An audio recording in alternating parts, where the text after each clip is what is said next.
So, our final speaker of the evening is Dr. David Grabaskas. He works straight down the street here at Argonne National Laboratory. Received his BS, MS, and PhD from The Ohio State University. Well done. They're particular about that at OSU. In nuclear engineering, and his PhD research and the work he does now at Argonne both focus on safety and risk assessment. He's an interesting guy to hear from tonight, and he's going to tell us a little bit about kind of past history in the U.S. working with advanced reactor technologies and some of the kind of longer range type of ideas for reprocessing fuel. And he promised to, since it's the last talk and a kind of a late night, have pretty pictures and fun stuff, right? Oh, of course. Okay, great. Can you hear me okay? Is this good? All right, so I knew I'd be the last person and that I'd be getting a little bit late. So I made a nice dark presentation with lots of pretty pictures. So hopefully it will be entertaining. So, Dave Grabaskas, I'm in the safety analysis section at Argonne National Lab, just down the street. My specialty is risk assessment. And I want to talk about advanced reactors, which was mentioned some in Pandora's Promise yesterday for those who saw the movie. Now, advanced reactors is a very broad term. It means essentially anything that's not a light water reactor that we use now. So in particular, I want to focus on liquid metal cooled breeder reactors. So we've already heard about breeder reactors, how you can create new fuel. And liquid metal coolant is just what you're using to cool the reactor itself. So I want to focus on the US experience with these reactors. And then also, since I'm a safety guy, I want to talk about some of the interesting safety properties that these reactors have that our current light water reactor fleet doesn't. So actually, I want to start by kind of telling the story of US history with these reactors. So I'm going all the way back in time, back into 1951, and the development of the first experimental breeder reactor, EBR-1, which was built out in Idaho. So EBR-1 essentially is the first deviation from nuclear weapons for nuclear energy development. It's the first attempt at a peaceful use for nuclear energy. It was built in Idaho, and essentially the goal was to show that breeding fuel was possible, that sure, it was theoretically possible, but could we really do it in a practical sense? So EBR-1 used what we call NaC as its coolant. It's a mixture of sodium and potassium. So you get it, sodium is Na, potassium is K, so it comes out NaC. It's very clever. So EBR-1 was very successful in showing that breeding was possible, and actually shortly after it started operating, it became the world's first ever nuclear power plant when it powered 4 light bulbs hanging in the reactor bay. So I guess you have to start somewhere. And actually, for the rest of its lifetime, it powered the building it was in and also provided heat to the building it was in, too. So EBR-1 was very successful, and it operated until 1964. It's actually still there. It's a historic landmark that you can go visit if you ever happen to be out in Idaho Falls for some reason. So after EBR-1 comes a big turning point in the history of nuclear energy development. And it involves this man up here, Admiral Hyman Rickover. So some of you may have heard of him before. He's considered the father of the nuclear navy. So see, in this time, Admiral Rickover wanted to look at the possibility of using nuclear energy to power our nation's submarines. If you remember back then, submarines used diesel engines for power. And so which meant not only did you have to carry around a bunch of diesel fuel every time you went out, but you had to surface every once in a while to get air for the diesel engines. And this was a big liability if you're operating a submarine. So Admiral Rickover wanted to replace these diesel engines with nuclear power, which meant not only would you have a longer range, but you could stay underwater a much longer time. And that'd be the big benefit. So Admiral Rickover wanted to know, what type of reactor should we use in the submarine? Should we use a liquid metal cooled reactor like EBR-1 was, or should we use this new light water reactor technology that was being developed right around this time? So in very typical government fashion, he ordered one of both. Now, some of you might have heard of the USS Nautilus. It's the first ever nuclear-powered submarine, and it was powered with a light water reactor. But at that same time, they built the USS Seawolf, which was a liquid sodium-cooled reactor. So where EBR-1 used sodium and potassium, the USS Seawolf just used liquid sodium as its reactor. Now, it wasn't a breeder reactor. It didn't make fuel because there was no need to since it was on a submarine, but it used kind of the essential same properties that EBR-1 had. So both the Nautilus and the USS Seawolf were both successful submarines, But there was a problem with the Seawolf. And that was our experience with high temperature sodium and metal and how they interacted was still fairly new at this time. So even though the core of the USS Seawolf was smaller and more efficient than the Nautilus, there was problems with how the sodium interacted with the metal in the superheaters in the reactor, which meant the superheaters had to be taken out and it caused a bit of a mess. So Admiral Rickover thought, well, let's just use light water reactor technology in submarines instead of these sodium-cooled reactors. Not only for material issues, but just having sodium underwater did things seemed like the best idea to begin with. So I cannot overstate how big of a decision this was for the future of nuclear energy pretty much around the world. So because of this decision, the government and the Navy pours a ton of money into light water reactor development. The Navy focuses all their energy on training light water reactor crews, which meant soon after this, when we decide, hey, let's build commercial nuclear reactors, we say, well, let's just take these reactors we're using in submarines and make them bigger.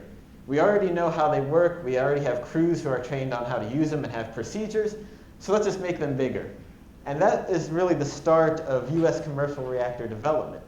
And that's what led to the light water reactor fleet we have now. But it also had international effects too, because around the same time, the US started the Atoms for Peace initiative, which was an initiative to export nuclear reactor technology to other countries before the Soviets did, essentially. Well, since we had light water reactor development with the Navy program, we exported light water reactor knowledge to other countries too. So not only did we end up with light water commercial reactors, many other countries around the world also ended up with light water reactors. So this is a major turning point in just nuclear energy in general, and it's based off a decision for submarines. So I just want you to remember that. So even though Admiral Rickover picked the light water reactor, liquid metal breeder reactor development didn't stop. There was actually an attempt to commercialize a light water breeder reactor with Fermi 1, which was a reactor built outside of Detroit in the late 50s and early 60s was when it came online. Now what's interesting about Fermi 1 was that it was a true attempt to commercialize the technology. It was actually a consortium of utilities that built the reactor, not the government. And it was a liquid sodium reactor just like the USS Seawolf. And it was hoped to be a breeder. However, there was a problem with Fermi 1. And that was because late in the development and the design of Fermi 1, they decided to install an extra piece of metal below the core. And the thought was, well, if Fermi 1 ever happens to melt down for some reason, it will fall on this piece of metal instead of falling on the bottom of the reactor vessel. So they saw it as a safety precaution in case a meltdown ever happened to occur for some reason. However, they didn't do a very good job designing this piece of metal, and a couple years into operation, a piece of the metal came loose and got stuck to the bottom of the reactor core. This prevented coolant from going into part of the reactor, and a couple fuel assemblies ended up melting down. So in an ironic twist, something they put there to help stop a meltdown actually ends up causing a small meltdown in Fermi 1. Now, it's about 1% of the fuel melted down. No radiation was released to the environment. Nobody got hurt or anything like that. But it made a big mess for the reactor. And it took them around 3 years to clean up the inside of the reactor, put in new fuel, and to restart. So you could think as a utility with the goal of making power in mind, Fermi 1 ends up being a big pain in the butt because in 3 years you're producing nothing and paying money into it. So you can imagine how this leaves a sour taste in the mouth of utilities for building liquid metal breeder type reactors. And I should also mention there's a book actually written about this incident called We Almost Lost Detroit. You know. All I'll say about it is that it's a very sensational account of the incident. As you see, could a Hiroshima happen here? It almost did. Now, I don't know about that, but that's a topic for another day. So with the first attempt at commercialization not going so well, you kind of have that drop off of another commercial try, but you still have liquid metal breeder reactor technology development in the government. So after EBR-1 shut down, the next year we started up EBR-2, the second experimental breeder reactor in 1965. It's also built out in Idaho too. So where EBR-1, the purpose was to show that breeding was physically possible in real life, not just theoretically, the goal of EBR-2 was to show that not only could you breed fuel, but you could reprocess it on site and essentially close the fuel cycle in a single location. So you'd have the reactor there, you put in uranium, you get out plutonium, you'd have a reprocessing facility there where you'd reprocess fuel, make new fuel, put it back into the reactor. It was to show you a comprehensive picture of what this would look like. Now EBR-2 did this very successfully. Over 35,000 fuel elements were actually put in the reactor and reprocessed this way. However, that's not what I want to focus on right here. Being a safety guy, what really interests me is some of the unique safety aspects of EBR-2 compared to our current light water reactor fleet. So that's what I want to talk about some more. So now EBR-2 came online in 1965. They did the reprocessing test in the late 60s into the 70s. And then in 1979, we have the 3 Mile Island accident in Pennsylvania. So the first real big commercial plant meltdown.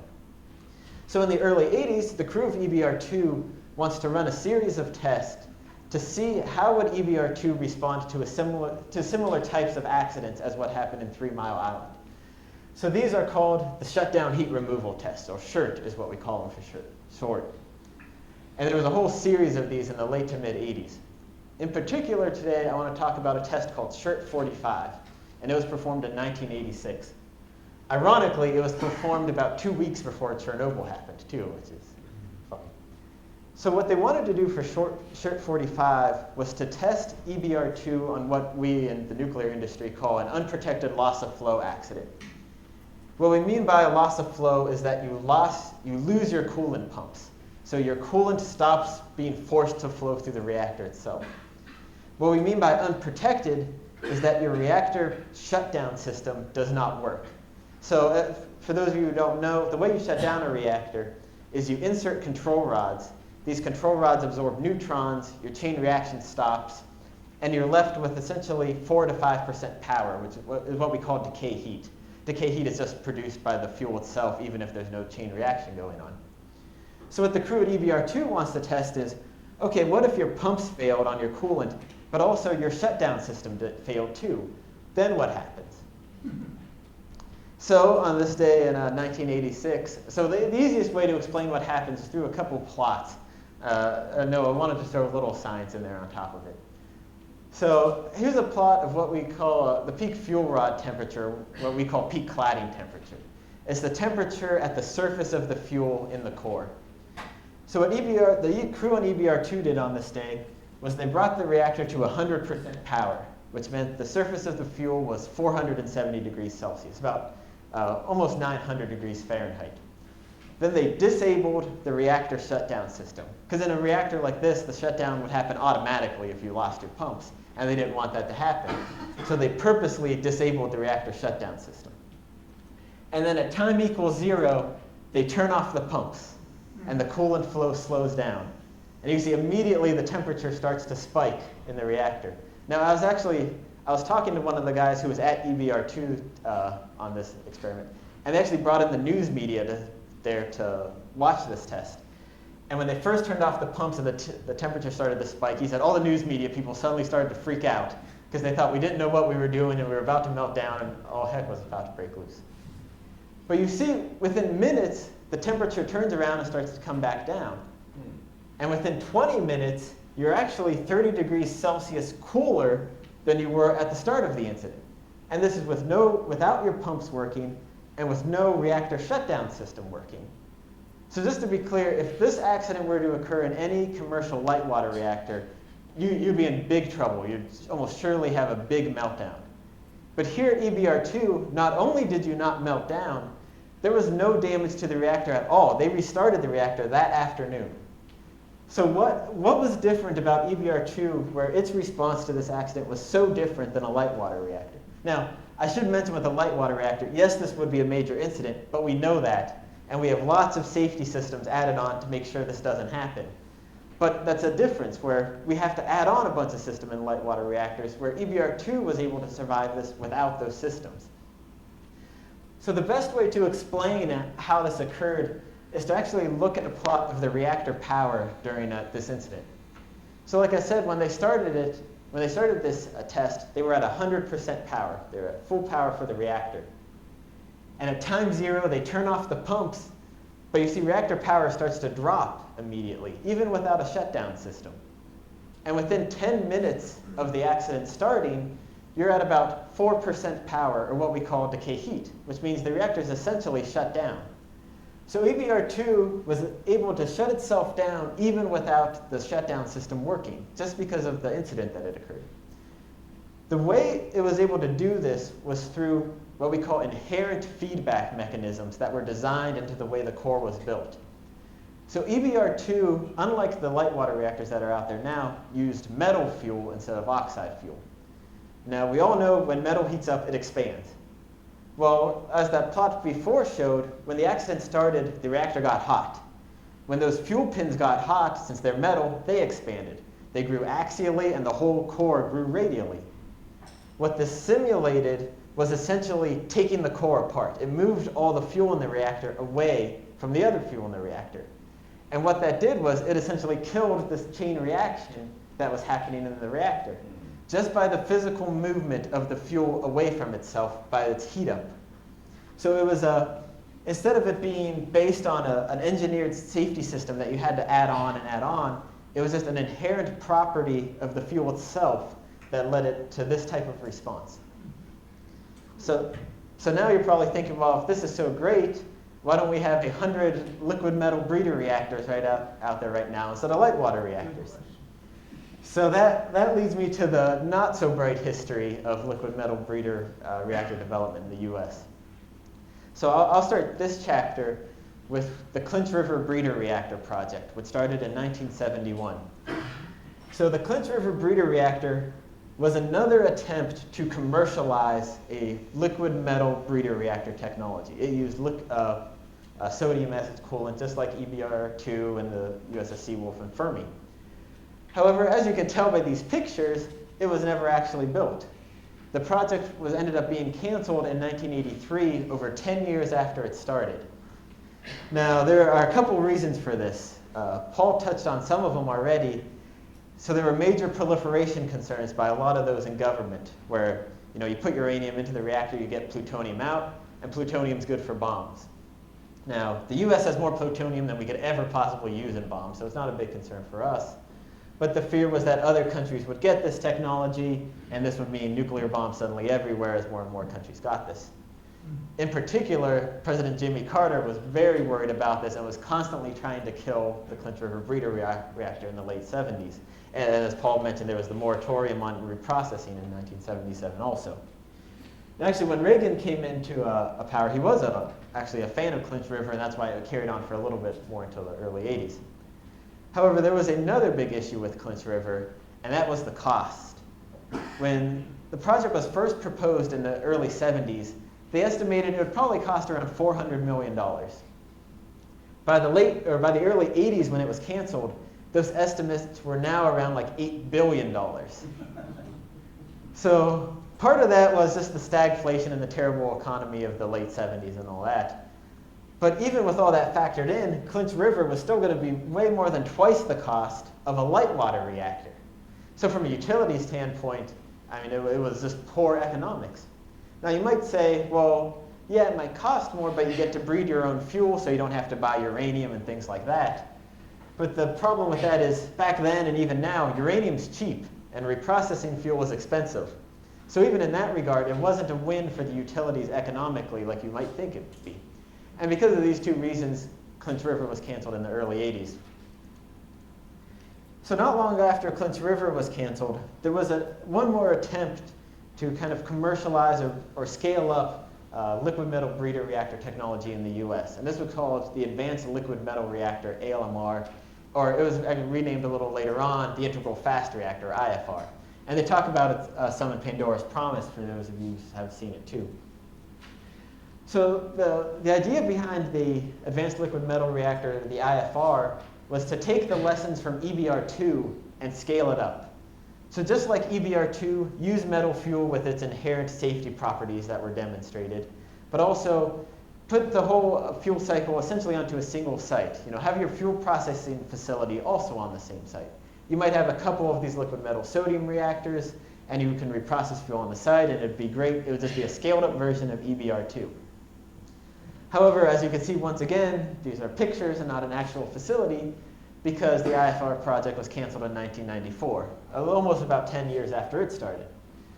Now, I don't know, for those of you who saw Pandora's Promise, there's a great scene in there where you have John Kerry on the Senate floor in the early 90s saying we must cancel the IFR project. This was a huge lobbying point for John Kerry, and Bill Clinton were both very much against the IFR project continuing. Now, the reasons for that are very similar to Clint's River. Of course, there were proliferation concerns again, especially with the fall of the Soviet Union and things like that. But a big factor again was costs. And it was easy to get it canceled when you say that costs are growing out of control.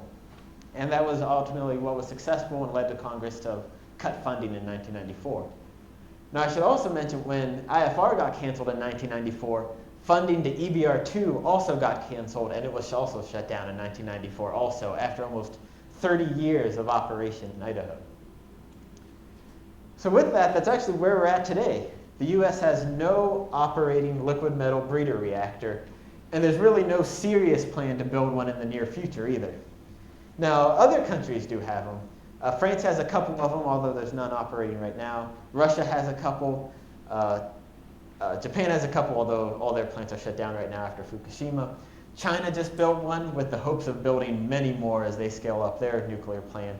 And the Koreans are hoping to build one right now pretty soon too, actually based kind of on the IFR idea. But there are a couple key points I want you to take away from the talk.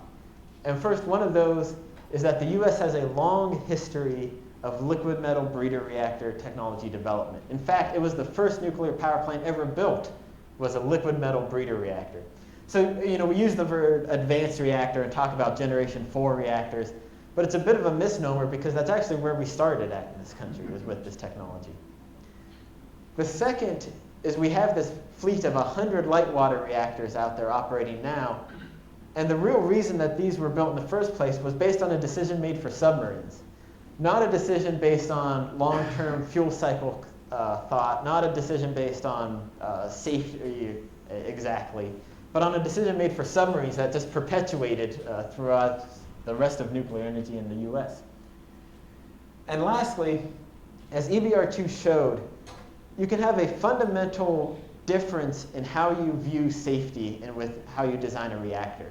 Unlike the light water reactors that we have operating right now, instead of viewing safety as added on systems that you put onto the reactor to ensure that accidents don't happen, there are techniques that you can use to actually design inherent safety within the reactor itself. And that's a fundamental difference between those reactors we have operating now, and it's something we want to make sure that doesn't get lost, even if our liquid metal breeder reactor program isn't continuing in the future. So actually with that, I'm done, and I'd be happy to take any questions. I kept things light. Sure.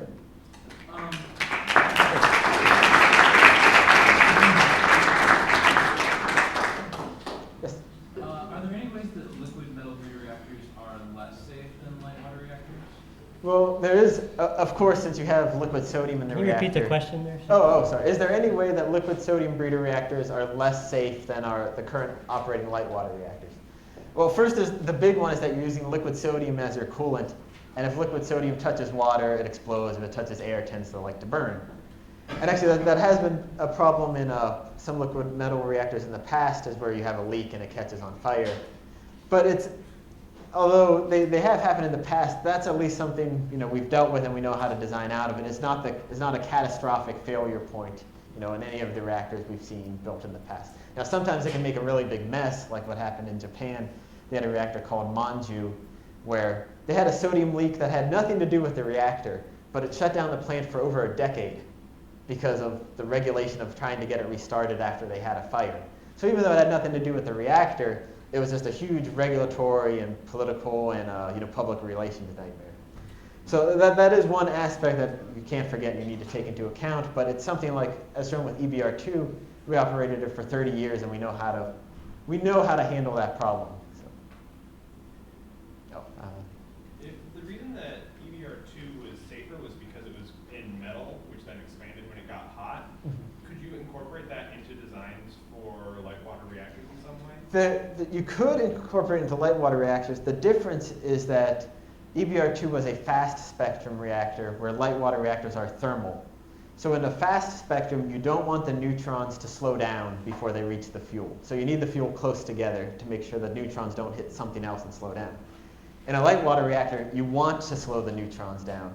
So just moving fuel away in that same fashion doesn't get you the same reaction it does in EBR2. But actually, that's a good point, and I'm glad you mentioned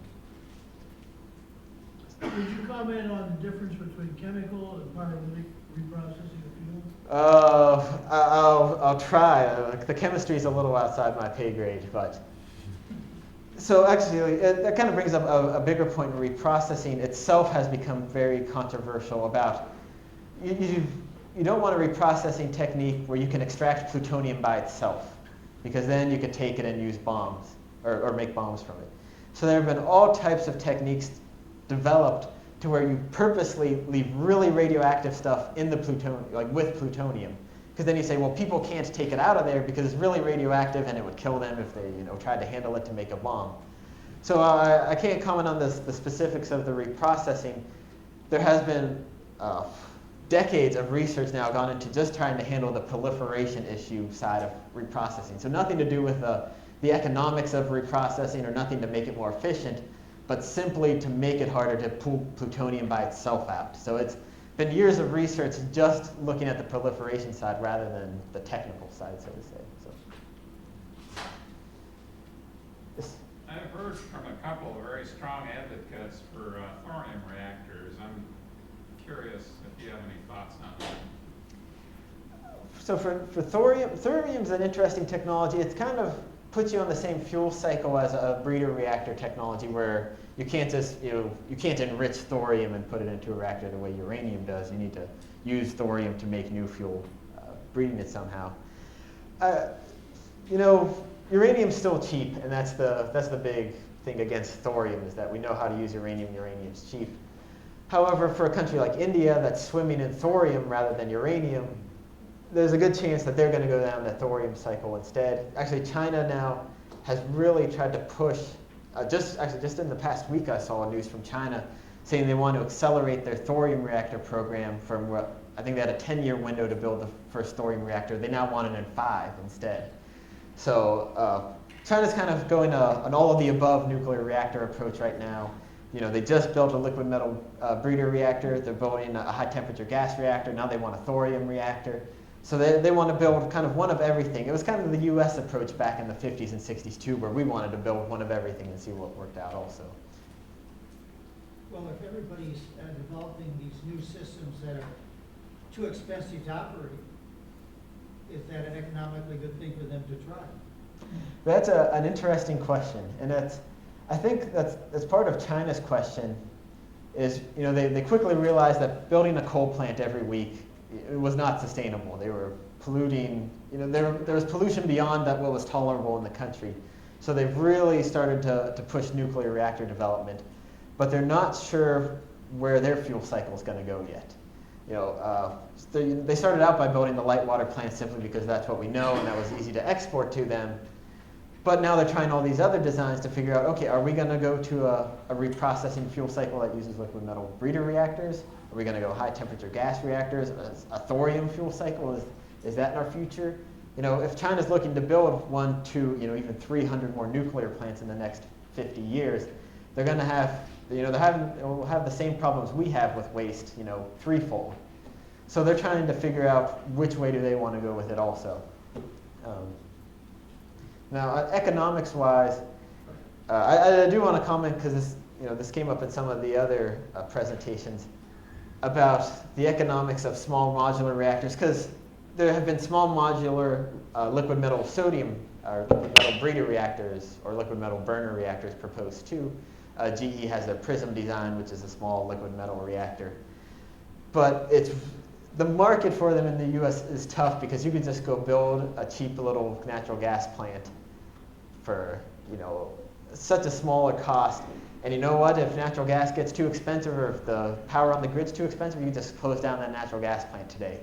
Or you could start it back up tomorrow, where with nuclear plants, you just don't want to be starting and stopping. You can't. You want to operate in 18-month or 2-year cycles. So that makes a really challenging economic argument in the US for really any type of nuclear power technology, whether it's monolithic giant plants or small modular reactors too. Natural gas is cheap. There's no regulatory concerns building natural gas plants. There's no regulatory uncertainty, things like that. So it's a hard prospect to beat to replace these aging coal plants and things like that. And you could even throw up a couple windmills with it too and get all types of subsidies and stuff too. So that's it. Quick question. Yeah. We know that people were worried about nuclear proliferation for many years. Yes. As a matter of fact, the State Department had a document that they circulated some 10 years ago that said they're really worried about the increase in reactors around the world. And so the folks at the International Atomic Energy Agency came out with this thing called the Tech Doc 1536, which specifies small, non-refuelable reactors that have, for example, a 30-year life. Could you talk about Isoprene? Yeah. So perhaps the most famous kind of this sealed reactor, 30-year on a single fuel reactor project right now is Bill Gates' TerraPower project with their traveling wave reactor. It's a liquid metal reactor where the core, essentially, they're hoping to operate for 30 years without refueling. And it's called the traveling wave reactor because essentially you kind of burn the fuel in a wave for 30 years. So you drop this reactor in some developing country. It would just operate for 30 years. When it was done, another country would come and take it from you. Bill Gates and TerraPower, they're doing a lot of work right now. They're actually, one of the problems they're running into is that there's no testing facilities in the US. There's no liquid metal reactors in the US where they can test materials and stuff like that. So they're having to make agreements with China and Russia and countries like that to test materials. And truthfully, I think if their reactor does get built, it won't be in the US, it will probably be in China, is where you'll see the first Bill Gates traveling wave reactor will be in China because the regulatory picture in the US just isn't conducive to it. But I think that probably has the most promise for a combination of a sealed, multi-decade plant and a liquid metal plant also. It's a slightly different topic here. It may not be a right question for you. Can you say something about the status of the fusion research? Status of future of fusion research? Fusion research is outside. That's probably Darren's. That's Darren's field. I'm a fission guy, so. Okay. Here. All right, I'll try a little bit. So I do work in fusion energy. At least I was sort of brought up in that community. I've been distracted on some problems in plasma astrophysics lately. But so fusion energy, I think like many of these kind of advanced energy technologies, I would argue, there are really big technological hurdles still for fusion energy. It never has generated any electrical power. It's probably decades away from being able to do that still. And at the moment, the plans to make fusion energy work are sort of one of two varieties. The magnetic confinement concept, which at the moment the biggest and furthest advanced version of is a tokamak project.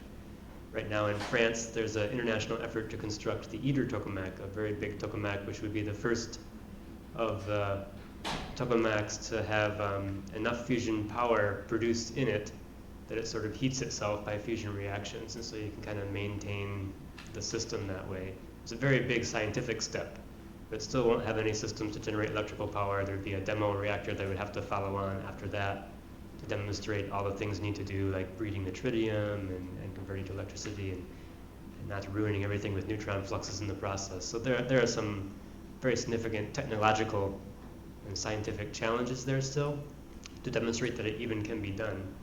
I'm still optimistic that it can be done. I mean, personally, I think it's still a great idea, but the problem is really more one of economics, politics, and things like that. Long lead time to development, kind of an expensive lead time to development.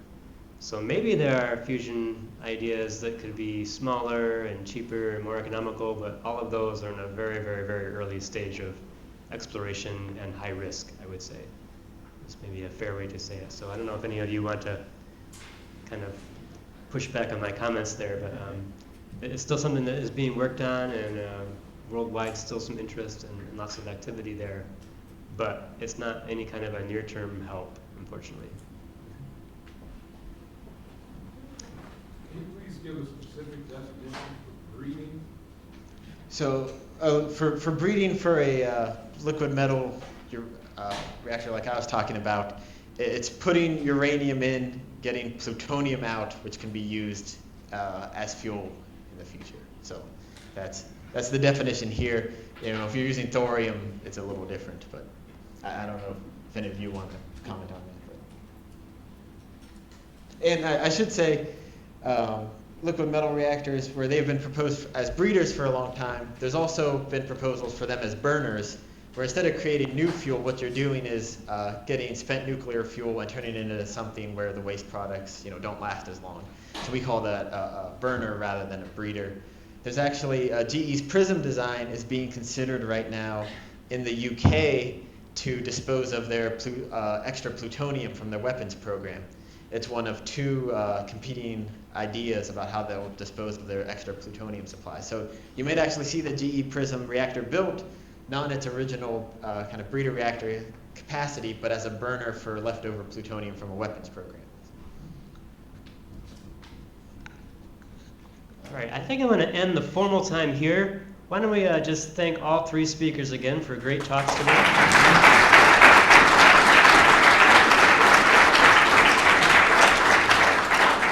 Surveys, yeah, if you guys can please fill out the surveys and deposit them in the boxes as you leave, that'll be very helpful. And if you want to come up here and ask any questions of our speakers, please do that. Take advantage of them while they're here. No, take advantage, not take advantage of their knowledge and expertise. That's what I mean to say.